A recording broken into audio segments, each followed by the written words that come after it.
When you're shooting landscape urban photos from street level, sometimes buildings can kind of look distorted.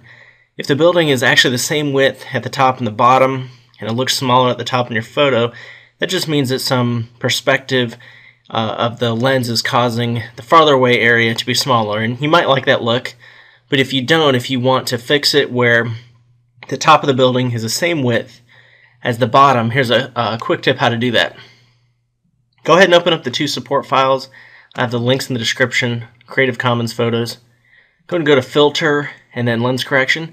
If you're in an earlier version of Photoshop, I have CS5, but if you have an earlier version, you might have to go to Filter, Distort, and then Lens Correction. But in CS5 and later, it's just Filter, Lens Correction. Then in CS5, you need to click on Custom. Earlier ones, you might not have to do that. And then down here at the bottom where it says Vertical Perspective, if you drag that to the left, you can see here, showing grid, that would make it so the top is aligned with the bottom if you bring it to the left.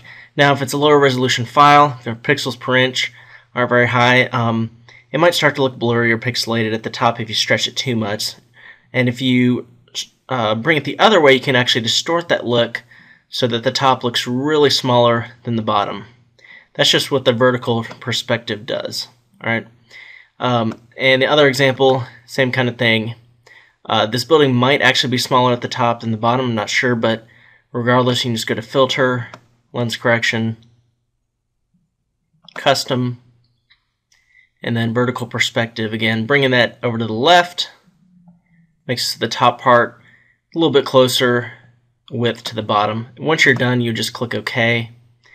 And it does cut off part of it if you do that and you don't have a lot of breathing room to begin with at the top. All right, so it's going to do that. So with this example, I'll bring the vertical perspective over to the left, click OK, and then there you go. It just has a different look where the top doesn't look as distant and a different width as the bottom, just depending on what kind of look you're going for. Thanks.